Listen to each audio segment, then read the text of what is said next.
Students, welcome to my class. हमारा chapter है source of energy. तो एनर्जी के क्या क्या सोर्स होते हैं उसके बारे में हम पढ़ने वाले हैं। एनर्जी क्या होती है उसके बारे में पढ़ेंगे। सबसे पहले हम पढ़ने वाले हैं एनर्जी क्या होती है। तो देखिए, एनर्जी क्या होती है, जो भी हम वर्क करते हैं उसमें हमें क्या करना पड़ता है, उसके लिए हमें क्या चाहिए। वर्क जब हम करेंगे तो उसके लिए हमें एनर्जी चाहिए। अगर मैं आपसे कहूँ कि आपने 2 दिन से खाना नहीं खाया है और मैं आपको बहुत सारा वर्क दे दूं करने के लिए, तो आप नहीं कर पाएंगे ना, आप थक जाएंगे, क्योंकि आपके पास क्या क्या नहीं है, क्योंकि आपके पास एनर्जी नहीं है। तो आपके पास एनर्जी कहाँ से आई, तो आपका सोर्स क्या है एनर्जी का। एनर्जी का सोर्स क्या है आपका, फूड आप इनटेक करेंगे। उसके बाद फूड क्या करेगा, फूड एनर्जी आपको एक एनर्जी कन्वर्ट करेगी उस एक एनर्जी में। तो वो क्या होगा, उससे आपको एक एनर्जी मिलेगी और उससे आप कोई भी काम है वो कर पाएंगे। तो वो क्या कहलाएगी, आपकी एनर्जी कहलाएगी।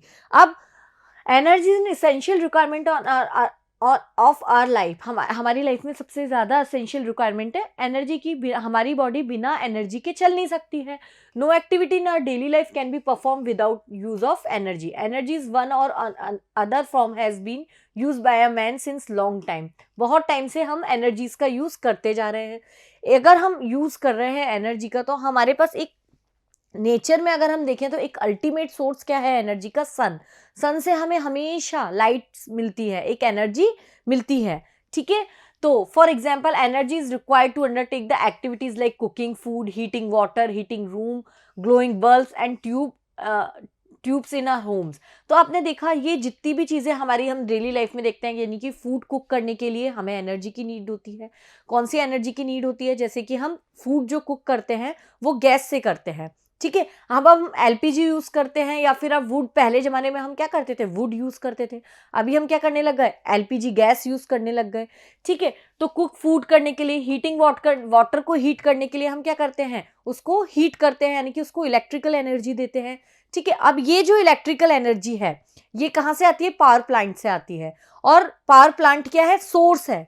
पावर प्लांट क्या है, इलेक्ट्रिक, जैसे कि हीट कर रहे हैं हम किसी भी चीज को, हीटिंग वाटर, मान लीजिए वाटर को गर्म करना है हमको, हमने गीजर ऑन किया, तो हम क्या करेंगे, ये पावर प्लांट क्या करेगा, इलेक्ट्रिकल एनर्जी भेजेगा। ये इलेक्ट्रिकल एनर्जी किस में कन्वर्ट कर देगा, वाटर को हीट करने में, हीटिंग एनर्जी में कन्वर्ट हो जाएगा। अब ये जो पावर प्लांट है ये क्या है, सोर्स है एनर्जी का। ये टाइप है, इलेक्ट्रिकल एनर्जी क्या है, इसका टाइप है। आप लोग को यहाँ पे कंफ्यूज नहीं होना है सोर्स और टाइप में।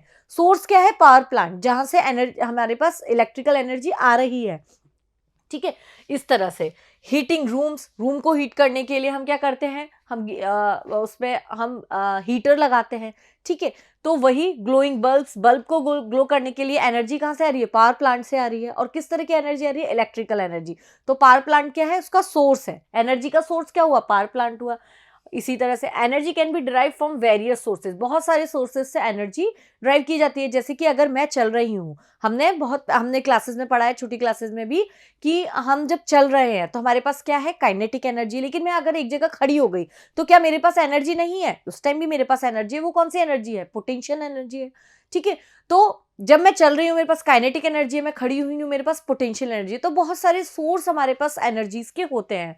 The sun is the ultimate source of all form of energy. Sun एक बहुत बड़ा सोर्स है हमारे नेचर में एनर्जी का। तो अब हम एनर्जी का क्लासिफिकेशन करते हैं, classification of source of energy. Energy का क्लासिफिकेशन करते हैं। अब देखिए, हम थोड़ी बड़ी क्लासेस में आ गए। पहले हम पढ़ते थे नॉन रिन्यूएबल और रिन्यूएबल एनर्जीज के बारे में। इसको हमने नेम चेंज करके कर दिया है कन्वेंशनल। इसका नेम चेंज करेंगे अब, कन्वेंशनल एनर्जी और नॉन कन्वेंशनल एनर्जी। अब जो ये कन्वेंशनल एनर्जी होती है और एक होती है नॉन कन्वेंशनल एनर्जी। तो कन्वेंशनल एनर्जी क्या होती है, कन्वेंशनल एनर्जी वो एनर्जी होती है जिनको हम बहुत टाइम से यूज करते हुए आ रहे हैं। ठीक है, बहुत पहले से हम यूज करते हुए आ रहे हैं। तो उन एनर्जीज को हम क्या कहते हैं, कन्वेंशनल एनर्जी कहते हैं। देखिए, कन्वेंशनल एनर्जी कौन सी होती है, the source which can be use again and exhaustible are known or non renewable और source of energy. Conventional energy को नॉन रिन्यूएबल एनर्जी भी कहते हैं, जैसे कि कोल है, नेचुरल गैसेज हैं, पेट्रोलियम है, फॉसिल फ्यूल्स हैं। ये सब जो होते हैं कन्वेंशनल एनर्जी होती है। ये जो एनर्जी होती है इनको हम ना दोबारा बना नहीं सकते हैं। इनको अगर एक बार खत्म होने लग जाती हैं तो इनको हम दोबारा से रीजनरेट नहीं कर सकते हैं। इसलिए इनको हम क्या बोलते हैं, नॉन रिन्यूएबल एनर्जी। और ऐसी एनर्जी जिनको हम दोबारा से जनरेट कर सकते हैं वो होती है नॉन कन्वेंशनल एनर्जी, जिनको हम कुछ कुछ ईयर्स, मतलब कुछ ही सालों पहले, मतलब कुछ साल पहले से, ऐसा मतलब नहीं है 20-30 साल पहले से, मतलब 100-200 साल पहले से हम इनको यूज करने लगे हैं। लेकिन ये बहुत उससे भी टाइम पहले ही कन्वेंशनल एनर्जी हम इनको पहले से यूज करते थे। और ये जो नॉन कन्वेंशनल एनर्जी होती है इनको हम बार बार यूज कर सकते हैं, ठीक है, इनको हम रीजनरेट कर सकते हैं, इनको बोलते हैं renewable energy. The source of energy which are is constant supply to us by nature and inexhaustible are known and renewable source of energy। ये क्या होती है, ये जो एनर्जी है ये भी हमें नेचर से ही मिली है, लेकिन हम इनको बार बार यूज कर सकते हैं। जैसे सोलर सिस्टम है जो हमें सन से मिलता है। तो देखिए सन तो हमारे पास ऐसा तो है नहीं कि अभी 100-200 साल से ही सन चल रहा हो, सन तो बहुत बहुत टाइम, बिलियंस ईयर से सन हमारे पास है, सन से हमें लाइट मिल रही है, लेकिन तो हम अब इसका यूज करने लगे हैं। सन से सोलर एनर्जी, देखिए सोलर एनर्जी का यूज अब हम करने लगे हैं। क्या पहले भी हम सोलर एनर्जी का यूज करते थे? पहले हम सोलर एनर्जी का यूज नहीं करते थे। आज भी अगर हम अपने घर में खाना बनाते हैं तो हम एलपीजी सिलेंडर का यूज करते हैं, हम सोलर कुकर का यूज अभी भी कम करते हैं, ठीक है। तो oceans, tidal energy, wind energy, ocean से जो एनर्जी मिलती है हमें, टाइडल एनर्जी उस पर टाइड्स आती हैं जो, ठीक है। विंड एनर्जी जो हवा से, विंड मिल्स जो होती है उनसे जो एनर्जी मिलती है। Running water energy, would, geothermal energy, ये सब जो एनर्जीज हैं ये सब कहलाती हैं non conventional sources of energy. तो बहुत सारे सोर्स हैं हमारे पास एनर्जी के लिए। तो एक होता है कन्वेंशनल, जिनको हम यूज बार बार नहीं कर सकते हैं, जो खत्म हो जाते हैं, तो फिर उसके बाद भी कुछ ऑल्टरनेट तो होगा ना। ऐसा तो नहीं है कि हम एनर्जी का यूज नहीं करेंगे अगर वो खत्म होने लग जाएंगे। तो हमको तो एनर्जी हर दिन चाहिए, हम हर दिन एनर्जी का यूज करेंगे। ऐसा थोड़ा ना होगा कि अगर कोल, पेट्रोलियम, गैसेस वगैरह खत्म होने लग जाएंगी तो ऐसा थोड़ी ना होगा कि हम खाना नहीं बनाएंगे, है ना, खाएंगे नहीं, एनर्जी, लाइट, इलेक्ट्रिसिटी नहीं चलेगी। तो उसका अल्टरनेट सोर्स हमने निकाला, तो ये होती है नॉन कन्वेंशनल एनर्जीज। अब what are characteristics of a good source of energy. अब एनर्जी के गुड सोर्स क्या क्या होते हैं वो देखते हैं। Good source of energy should have the following characteristics. First, it should supply enough amount of useful energy. देखिए ये जो एनर्जी होती है ये हमें यूजफुल अमाउंट दे, यानी कि जितना हम इनपुट दे रहे हैं उससे ज्यादा हमें आउटपुट दे, ठीक है। जैसे कि हम कुछ भी इनपुट दे रहे हैं, हमने क्या किया, हमने गैसेस वगैरह जो हैं, हमने क्या किया, कोल है, पेट्रोलियम है, वो सब हमें नीचे मिला, है ना, हमें नीचे मिला। हमने क्या किया, खोदना शुरू किया, तो हम उसमें क्या कर रहे हैं, इनपुट दे रहे हैं, है ना। लेकिन जब हमने उन्हें बर्न किया, जब हमने जलाया, तो हमें क्या मिला, आउटपुट ज्यादा मिला, ठीक है। तो हम क्या करते हैं, should be supply enough amount useful energy, यानी कि इनपुट जो होता है वो कम हो लेकिन आउटपुट हमको ज्यादा मिलना चाहिए। आउटपुट का क्या मतलब है, अगर जब हम कोल वगैरह है, जब इसको हम यूज करते हैं, इसको बर्न करते हैं, हम जब निकालते हैं, इसको इनपुट देते हैं, खोद के निकाल रहे हैं अंदर जमीन के अंदर से, तो हम उसमें इनपुट दे रहे हैं लेकिन उससे कई गुना ज्यादा हमें आउटपुट मिल रहा है। ये it should easily be stored, it should be easily stored. अब देखिए इजीली स्टोर्ड का क्या मतलब है, जैसे देखिए अब मैं यहाँ पर एग्जांपल लेती हूँ एलपीजी और वुड का, कि हम एलपीजी सिलेंडर जो हम यूज करते हैं, वो जो हमारे घर में एलपीजी सिलेंडर यूज किया जाता है, और एक होता है वुड। तो बहुत सालों पहले वुड का यूज किया जाता था, अब क्या होता है, एलपीजी का यूज किया जाता है। एलपीजी को हम स्टोर करके रख सकते हैं। एक सिलेंडर हमने ले लिया, उसकी कॉस्ट कितनी आएगी, मान लीजिए 800 to 900 रुपीज मंथली कॉस्ट है इसकी, है ना। ये हमारा 1 से 1.5 महीना चल जाएगा, 1 से 1.5 महीना चल जाता है ये इतना। और एक वुड है, वुड क्या करेंगे, अगर हम सुबह ब्रेकफास्ट बनाते हैं, दोपहर में लंच बनाते हैं, फिर शाम को खाना बनाते हैं, तो हमें वुड का यूज करेंगे। तो हाँ, करीब से हमारी 1 महीने में 100 kg तो लगी जाएगी वुड, 100 kg वुड तो लगी जाएगी। इसको प्लस हम ज्यादा स्टोर भी नहीं करके रख सकते, खत्म हो जाएगी तो फिर हमें लेने जाना पड़ेगा उसको बार बार। और एक 100 kg मान लीजिए, अगर आपका कितना 100 kg तो बहुत महंगा पड़ जाएगा। 10 किलो भी अगर आपका 10 किलो भी अगर 100 रुपए का आता है, तो आप सोच लीजिए 1000 किलो कितने का, 100 किलो कितने का आएगा, ठीक है। तो ये इससे तो महंगा ही पड़ेगा। और इसको स्टोर करने के लिए भी हमको स्पेस भी चाहिए, सिलेंडर को स्टोर करने के लिए हम इजीली स्टोर भी कर सकते हैं उसको, है ना। तो it should be easily store, इसको इजीली स्टोर किया जा सकता है। It should be easily transport, और जो हमारे पास गैस सिलेंडर है, लिक्विड है, पेट्रोलियम है, इन सबको क्या है, हमने देखा है कि इसको हम स्टोर भी कर सकते हैं। ऐसे स्टोर करके हम एक स्टेट से दूसरे स्टेट भी भेज सकते हैं, एक प्लेस से दूसरी प्लेस भी हम इसको इजीली भेज सकते हैं, ठीक है। तो ये जो एलपीजी है इसको हम क्या कर सकते हैं, इजीली स्टोर कर सकते हैं। और वुड वगैरह है, इसको क्या है, हम ट्रांसपोर्ट करने में भी हमें प्रॉब्लम होगी, ठीक है। तो it should occupy less space for storage. अब जो एलपीजी सिलेंडर है वो हमारा लेस स्पेस लेगा अगर हम वुड को रखें, ठीक है। तो उससे क्या होगा, वुड को हम रखेंगे तो स्पेस भी बहुत ज्यादा लेगा, ठीक है। और इसको हम अगर एक दूसरी जगह से एक जगह से दूसरी जगह हमें ट्रांसपोर्ट करना है, तो एलपीजी को तो हम ट्रांसपोर्ट भी कर सकते हैं, क्योंकि हमारे पास क्या है, एक कंटेनर है, उसमें हमने गैस भर दिया, ठीक है, पेट्रोलियम भर दिया, गैसेस भर दी, और वो हमने क्या करा, एक जगह से दूसरी जगह भेजना शुरू कर दिया, तो हम कंटेनर में उसको भेज सकते हैं। लेकिन वुड क्या है, स्पेस भी बहुत ज्यादा लेगा, प्लस हम कुकिंग करते हैं तो हमारे क्या है, कितना ज्यादा पोल्यूशन भी उससे हो जाता है। दूसरा, हम बार बार हमें क्या करना पड़ेगा, प्रिपेयर करना पड़ेगा फूड के लिए, पहले लकड़ी जलाएंगे, बीन के लाएंगे, फिर लकड़ी जलाएंगे, फिर उसको काम करेंगे, तो टाइम भी बहुत ज्यादा कंज्यूम होगा। It should supply useful energy in controlled manner. तो और हमको जितना हमें चाहिए गैस, एलपीजी हमको जितनी देर हमारा खाना पकाना है उतना पकाएंगे, उसके बाद गैस बंद कर देंगे। लेकिन वुड में तो क्या होगा, लकड़ी जला रही है, अब हमें खाना नहीं पकाना, और वो जल रही है तो वो जलती रहेगी, ठीक है, वो पूरा जल जाएगी, ठीक है।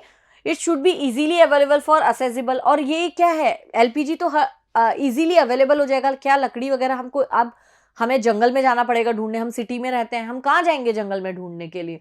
तो ये should be easily available for और असेसिबल, ठीक है। It should be cheap, it should be economical, और वो इकोनॉमिकल भी होना चाहिए। अब सोचिए, ये अगर इतनी महंगी वुड, अगर इतनी महंगी है, एक महीने में 100 किलो अगर हमारा वुड लग जाता है, और सिलेंडर हमारा 700 to 800 आ जाएगा मैक्सिमम, इतना ही होगी इसकी रेट। तो ये हमारा इकोनॉमिकल है हमारे लिए एलपीजी के लिए। It should cause minimum environment pollution, और इससे हमारा पॉल्यूशन भी कम होगा। अब हम अगर वुड को बर्न करेंगे तो पॉल्यूशन भी होगा उससे, ठीक है। तो ये जो होते हैं गुड सोर्स ऑफ एनर्जीज की कुछ कैरेक्टरिस्टिक्स होती है। अब हमारा आता है कन्वेंशनल सोर्स ऑफ एनर्जी। अब conventional source of energy, non conventional और कन्वेंशनल दो तरह की होती है। अब हम अपने बेसिक टॉपिक पर आ गए कि कन्वेंशनल सोर्स ऑफ एनर्जीज होती क्या है। तो सबसे पहले आता है फॉसिल फ्यूल्स। अब ये फॉसिल फ्यूल्स क्या होते हैं स्टूडेंट्स, ये फॉसिल फ्यूल्स अगर हम बहुत बहुत बहुत पुराने जमाने में चले जाएं, मतलब कि इतना पुराना जमाना कि 368 to 262 बिलियन ईयर एगो, इतने पुराने टाइम में जाएंगे, तो इतने पुराने टाइम में क्या होता था कि प्लांट्स होते थे, ट्रीज होते थे, है ना, प्लांट्स होते थे प्लस ट्रीज होते थे, और सिंगल ऑर्गेनिज्म वाले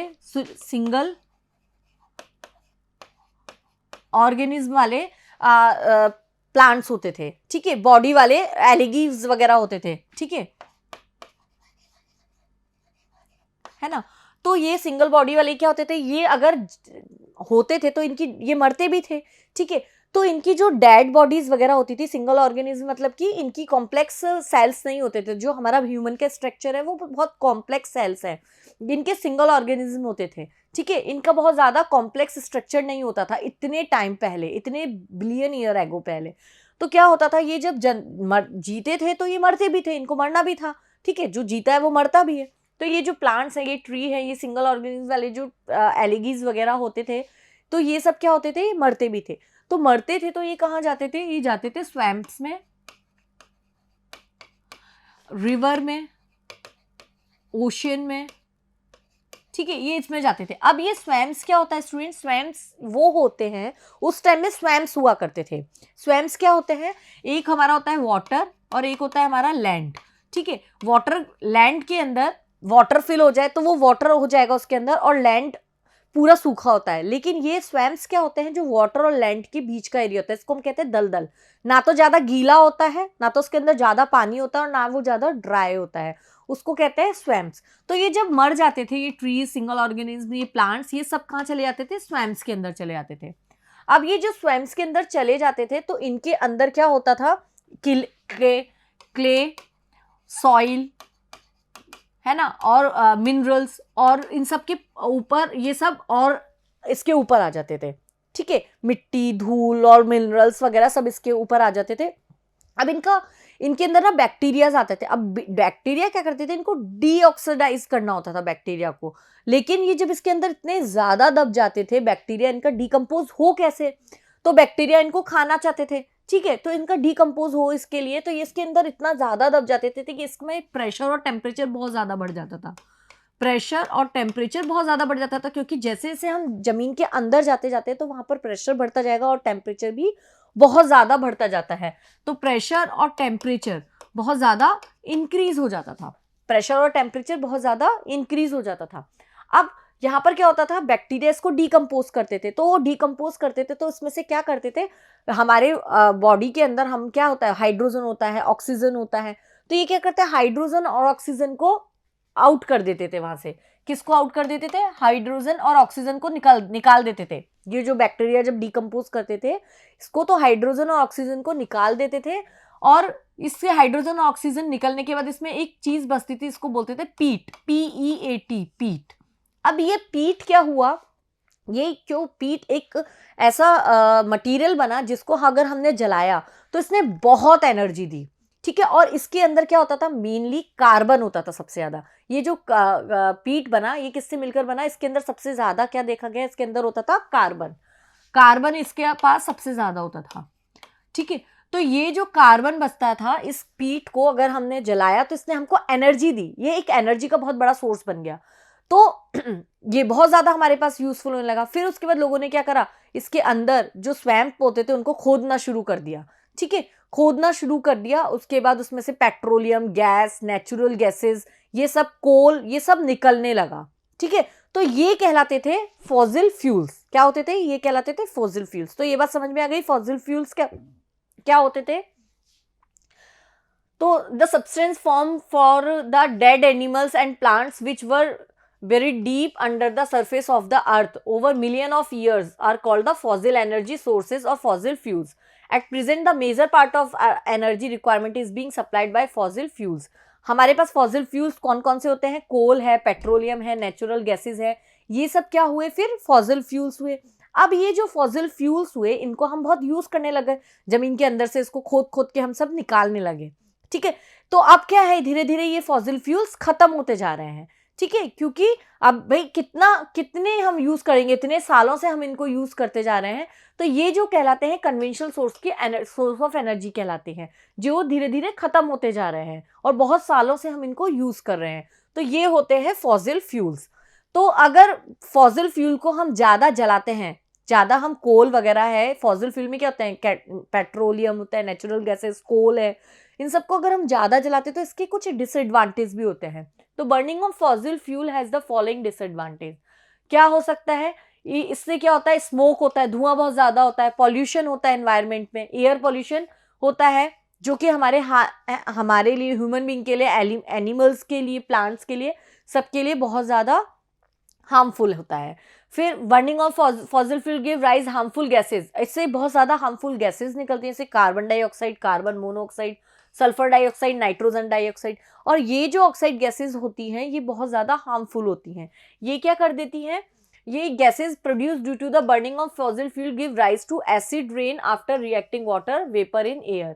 और ये क्या करती है, एसिड रेन में कन्वर्ट हो जाती है। ये जो गैसेस होती हैं वेपर बन जाती हैं, वेपर बनने के बाद ये एयर, रेन जब होती है, रेन के साथ हमारे पास नीचे आती है, एसिड रेन होने लगती है। और वो जो एसिड रेन है, जो हमारी सॉइल है, हमारा फॉरेस्ट है, वो सबको बेकार कर देती है। व्हेन, देखिए example, when carbon dioxide, sulphur dioxide, nitrogen dioxide combined with water vapours in the atmosphere, acid are form follow, ठीक है। ये इससे क्या बनेगा, कार्बनिक एसिड बन जाएगा। वाटर के साथ अगर कार्बन डाइऑक्साइड मिल जाएगी, सल्फर डाइऑक्साइड मिल जाएगी, सल्फ्यूरिक एसिड मिल जाएगा, नाइट्रोजन डाइऑक्साइड से नाइट्रिक एसिड मिल जाएगा। तो ये जो एसिड्स हैं ये हमारी फर्टिलिटी, सॉइल की जो फर्टिलिटी थी, फॉरेस्ट की सॉइल की जो फर्टिलिटी थी उसको कम कर देते हैं। और उसके कम होने से क्या होता है, हमारी जो इतनी उपजाऊ जमीन है जिसमें हम सब खाना, जो हमारे लिए इतनी सारी फसल दे रही है, वो सब धीरे धीरे कम होने लग गई है। और वो उतनी ज़्यादा हमारी हेल्थ में भी हमें इश्यूज होने लगे हैं उससे, क्योंकि वो प्योरिटी अब नहीं मिल पा रही है हम लोगों को। These acid come down to this earth in form of rain. Rain containing acid is known as acid rain, और उसको हम क्या कहते हैं, acid rain कहते हैं. Acid rain decrease the fertility of soil, destroy the forest, makes adverse effect on the building and human being and pollute water resources. और ये acid rain क्या कर रही है, वाटर को भी पोल्यूट कर रही है. वाटर पोल्यूशन से हम जो वाटर पियेंगे उससे हमारी बॉडी में प्रॉब्लम होगी, प्लांट्स बेकार हो जाएंगे वो वाटर पोल्यूशन से, एनिमल्स को प्रॉब्लम होगी. तो पूरा हमारा जो एनवायरनमेंट है, पूरी हमारी नेचर है, हमारा जो एनवायरनमेंट है, इससे पोल्यूशन हो रहा है. ठीक है. Burning of fossil fuel do not produce much heat. और ये जो फॉसिल फ्यूल है इनको ज़्यादा बर्न करते हैं तो इससे हीट भी प्रोड्यूस नहीं होती है.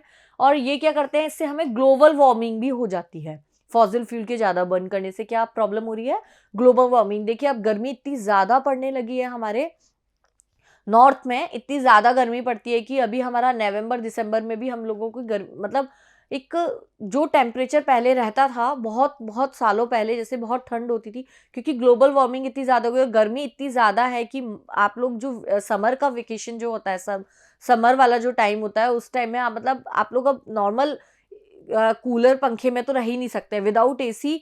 अभी तो इतनी ज़्यादा टेम्परेचर हो जाता है कि एसी भी कई बार फेल लगने लगता है ग्लोबल वार्मिंग की वजह से. तो ये डिसएडवांटेज हैं फॉसिल फ्यूल्स के. तो स्टूडेंट्स ये था हमारा इंट्रोडक्शन सोर्स ऑफ एनर्जी का, कि सोर्स ऑफ एनर्जी क्या होती हैं, किस किस तरह की सोर्स ऑफ एनर्जी होती हैं. 2 टाइप की हमने सोर्स ऑफ एनर्जी देखी, क्या क्या उनके कैरेक्टरिस्टिक्स होती हैं सोर्स ऑफ एनर्जी के. Thank you.